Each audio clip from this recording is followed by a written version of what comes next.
ഫോർട്ടിയുടെ വേദിക്കകത്ത് ഒരു കമന്റ് പറയാൻ വേണ്ടി പറയുമ്പോൾ രജനീകാന്ത് സാറ് പറഞ്ഞത് നല്ലൊരു ചബ്ബി ബണ്ണ് മാതിരി ഇരിക്കുമെന്നാണ്. ഭയങ്കര സന്തോഷമുള്ളൊരു കാര്യമാണ്. അതേപോലെ തന്നെയാണ് വിജയ് പുകഴ്ത്തി സംസാരിച്ചത്. വിജയുടെ ഒരു സിനിമയിൽ ഒരു ഡാൻസ് ഇതിൽ മാത്രമാണ് ചെയ്തിരിക്കുന്നത്, ഷാജഹാനിൽ. പക്ഷെ വിജയ് പറഞ്ഞത് ഞാൻ ആരുടെയെങ്കിലും ഫാൻ ആണെങ്കിൽ അത് മീന മാമിന്റെ ഫാനാണെന്നാണ്. അതൊക്കെ കേൾക്കുമ്പോൾ ഭയങ്കര പ്രൗഡ് തോന്നില്ലേ? ഒരു 40 വർഷത്തിനിടയ്ക്ക് നമ്മൾ ഇപ്പോഴും എക്സിസ്റ്റ് ചെയ്യുന്ന. ശരിക്കും ബിക്കോസ് ഇത് ഞാനും എക്സ്പെക്ട് ചെയ്യാത്ത ഒരു വിഷയമാണ്. ഇൻഫാക്ട് ഞാൻ ചെറുപ്പത്തിൽ സിനിമകൾ ചെയ്തു, പക്ഷേ ഒരു ഹീറോയിനായിട്ട് കണ്ടിന്യൂ ചെയ്യണം എന്ന ഒരു എക്സ്പെക്റ്റേഷൻ ഇല്ലായിരുന്നു, ഒരു ആഗ്രഹമില്ലായിരുന്നു. എനിക്ക് അമ്മയും ഞാനും എല്ലാം അമ്മ അച്ഛൻ എന്നെല്ലാം പറയുമ്പോൾ പഠിക്കണം, ഒരു നല്ല ജോബ് വരണം, ഒരു IFS ഓഫീസർ പോലെ വരണം, അങ്ങനെ എല്ലാം വീട്ടിൽ എപ്പോഴും സംസാരിക്കുന്നത്. ആ സമയത്ത് സിനിമ തിരിച്ച് വന്ന് അവർ ചോദിക്കുമ്പോൾ വളരെ ചെറുപ്പം, ഐ വാസ് ലൈക്ക് 13 ഇയേഴ്സ്. 13 ഇയേഴ്സിൽ ഹീറോയിനായിട്ട് എങ്ങനെ സാധിക്കും, അതെങ്ങനെ പറ്റും, അത് ശരിയാവില്ലല്ലോ, അതിൻ്റെ ഒരു മെച്യൂരിറ്റി അത്ര ഇല്ലല്ലോ. ശരിക്കും 13 years is like what, just entering teenage. So അമ്മ അച്ഛനും വളരെ ഒരു കൺഫ്യൂസ്ഡ് സ്റ്റേറ്റിലായിരുന്നു. ആൻഡ് ഇത് ശരിയായിട്ട് വരണോ ഇല്ലയോ, അത് ട്രൈ ചെയ്യണോ വേണ്ടോ, അങ്ങനെ കുറേ ഒരു ചോദ്യങ്ങൾ ഉണ്ടായിരുന്നു അവരുടെ മനസ്സിൽ. ചുമ്മാ വെറുതെ ട്രൈ ചെയ്ത് നോക്കാന്ന് അങ്ങനെ സ്റ്റാർട്ട് ചെയ്തതാണിത്. 40 ഇയേഴ്സ് ആയിട്ട് കണ്ടിന്യൂ ആയിട്ട് ഇപ്പോൾ വന്ന് ഈ അനന്തപുരം ഡയറീസിൽ വന്ന് നിന്നിരിക്കുക. So I am sure it's going to continue more. ഇത് വെരി വെരി അൺഎക്സ്പെക്റ്റഡ്. ആൻഡ് എല്ലാം എൻ്റെ ലൈഫിൽ ഇതുവരെ നടന്നത് എല്ലാം വെരി അൺഎക്സ്പെക്റ്റഡ്. ഏതും നമ്മൾ വിചാരിച്ചിട്ട് നമ്മൾ പ്ലാൻ ചെയ്തിട്ട് അങ്ങനെ ഏതും ചെയ്തിട്ടില്ല. പ്ലാനിങ് എന്ന് പറഞ്ഞാൽ നമ്മൾ എല്ലാ കഥ കേട്ട് ഒരു നല്ല ക്യാരക്ടർ, ഒരു നല്ല പടം, അത് മാത്രമാണ് പ്ലാൻ ചെയ്തിട്ട് ചെയ്തത്. all the other things are like very different. എല്ലാം ഇത്ര ദൂരം ഓക്കെ. ആഫ്റ്റർ ഒരു പീരിയഡിന് ശേഷം I thought okay, I'm going to get married, I think I'm going to settle down, no more films, അങ്ങനെയാണ് വിചാരിച്ചത്. പക്ഷേ ദിസ് കണ്ടിന്യൂസ് ആയിട്ട് വരും, ഓപ്പർച്യൂണിറ്റീസ് വരും, ഇങ്ങനത്തെ സിനിമകൾ നമുക്ക് ചെയ്യാൻ പറ്റും എന്ന ഒരു കാര്യം ആരും, ഞാൻ പോലും എക്സ്പെക്ട് ചെയ്യാത്തതാണ്. ഈ തിരിച്ചുവരവില് ആണ് ദൃശ്യം സംഭവിക്കുന്നത്. എന്നിട്ട് ദൃശ്യം 2 സംഭവിച്ചു. ഇനിയിപ്പം നമ്മളെല്ലാവരും കാത്തിരിക്കുന്നുണ്ട് ദൃശ്യം 3ക്ക് വേണ്ടിയിട്ട്. അത് എത്രയും പെട്ടെന്ന് സംഭവിക്കണം. എന്താ ശരിക്കും പറയുന്നതിന്റെ? സംഭവിക്കണം. ഞാനും അതിന് ജിത്തു സാർ എന്താ പറയണേ? ജിത്തു സാർ അതിന് വേണ്ടി ready ആയിക്കൊണ്ടിരിക്കുക. He's still waiting and waiting for the nod, waiting for the script. So അതിനേക്കാളും ബെറ്റർ ആയിട്ട് ഉണ്ടാവണല്ലേ. അതിനുവേണ്ടി വളരെ കെയർഫുൾ ആയിട്ട് അവർ waiting and their planning. In fact Lal sir പറഞ്ഞു, ഈ കോവിഡ് സമയത്ത് the whole world was shut down, everything was shut down, everybody were at home, but we were the only people who were still working, who were still giving super hits. ഈ block buster എന്ന് പറയുന്നത് ഈ Covid സമയത്തും നമ്മൾക്ക് കൊടുക്കാൻ പറ്റിയതിൽ വളരെ we should feel proud of that എന്നൊക്കെ പറഞ്ഞിരുന്നു. ആലോചിച്ച് നോക്കുമ്പോൾ വളരെ ശരിയാണത് അല്ലേ. when the whole world is shut down, nobody is working, nobody is doing anything, but we were born entertainers, and ഞങ്ങളുടെ ജോലി എല്ലാവരും എന്റർടൈൻ ചെയ്യുന്നതാണ്. സോ അതിനു വേണ്ടി ആ ഷൂട്ടിങ്ങൊക്കെ എങ്ങനെയാ പോയത്, വീട്ടിലെല്ലാവർക്കും ഭയം.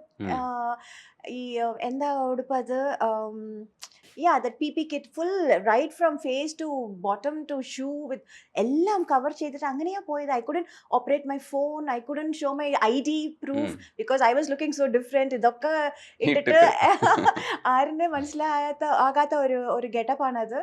പിന്നെ അങ്ങനെയാ വന്ന് ചേർന്നത് ഞാൻ കേരള ഷൂട്ടിംഗ് സ്പോട്ടിൽ, ലൊക്കേഷനിലേക്ക്.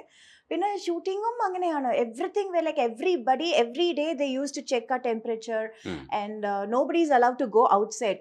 Shooting location hotel, shooting location hotel, അത്രയാണ്. അങ്ങനെയാണ് ഞങ്ങൾ ഷൂട്ടിംഗ് ചെയ്തത്. വെരി വെരി ഒരു എന്താ പറയുക, ഇറ്റ്സ് ലൈക്ക് ബബിൾ. ആ ബബിൾ ഉള്ളിൽ ഞങ്ങൾ എല്ലാവരും വി വർ ലൈക്ക് പ്രൊട്ടക്റ്റഡ്. അങ്ങനെയാണ് ഞങ്ങൾ ദൃശ്യം 2 ഷൂട്ടിംഗ് ചെയ്തത്. ആൻഡ് പിന്നെ റിലീസ് സമയത്ത് ഇറ്റ് കെയിം ഇൻ OTT. ആ സമയത്ത് OTTയിൽ റിലീസായിട്ട് and it became a super hit. So ആ സമയത്തും ഒരു സൂപ്പർ ഹിറ്റ്, ഒരു ബ്ലോക്ക് ബസ്റ്റർ കൊടുക്കാൻ സാധിച്ചതിൽ വളരെ വളരെ സന്തോഷം. അതെ അതെ, അത് ആ കാലം നമ്മൾ മറികടന്നു, Yes. അങ്ങനെയും കൂടെ നേടിയിട്ട്. അപ്പോൾ 1984 PG വിശ്വംഭരൻ സാറിൻ്റെ ഒരു കൊച്ചു കഥ ആരും പറയാത്ത കഥയിൽ വരുന്നത്.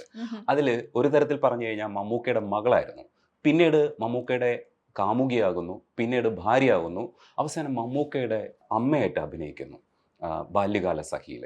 ഇത് ഒരു തരത്തിലൊരു അത്ഭുതമാണ്. ഇത് എപ്പോഴും കിട്ടണമെന്നില്ല.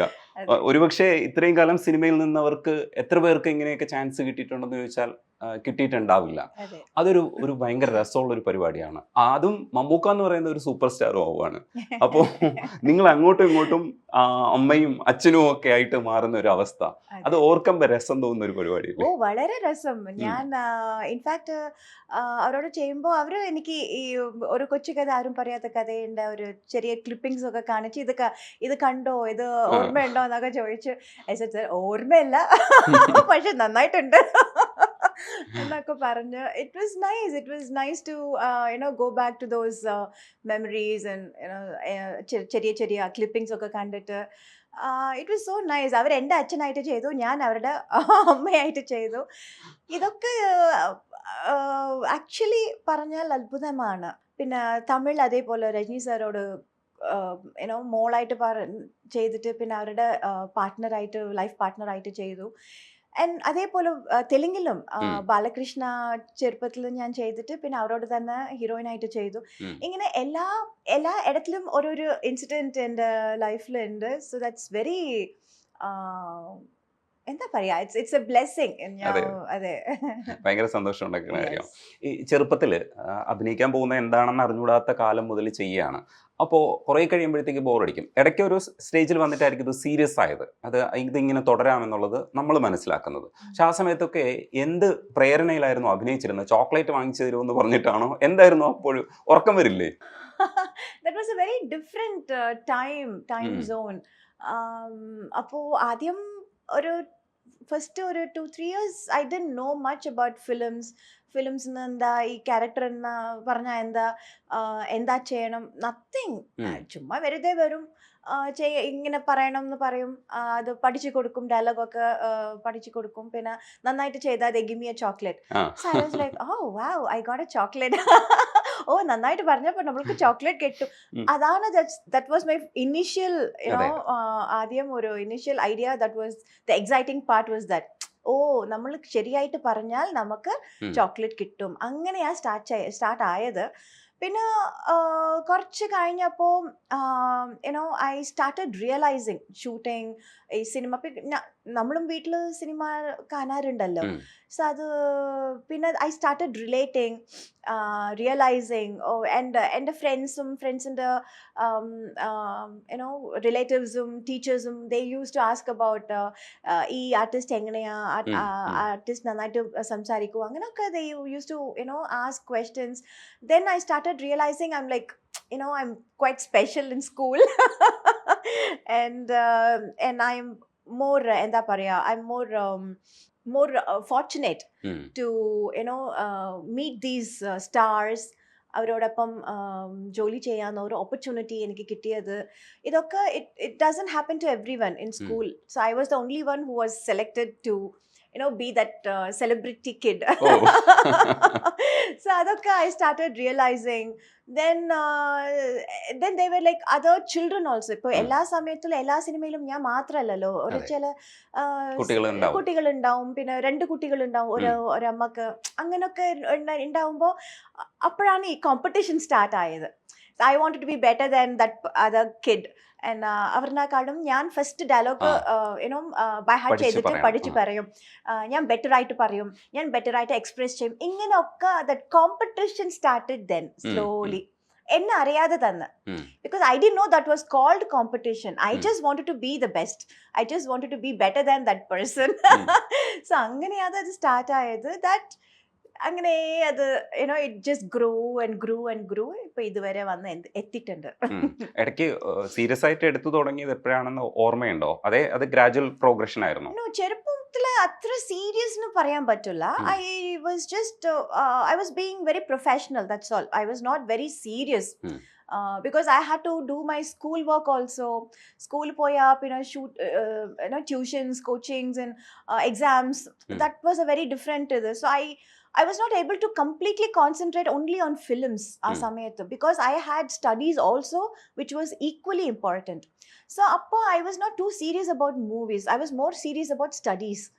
um, Heroine IS Asian, then it was completely a different ball game. It was completely a different that ഇതൊരു profession, this is very serious movie business, so much of money involved, so much of hard work and everybody's time involved. That became a very different thing. Heroine IS Asian, it became very serious. Yeah.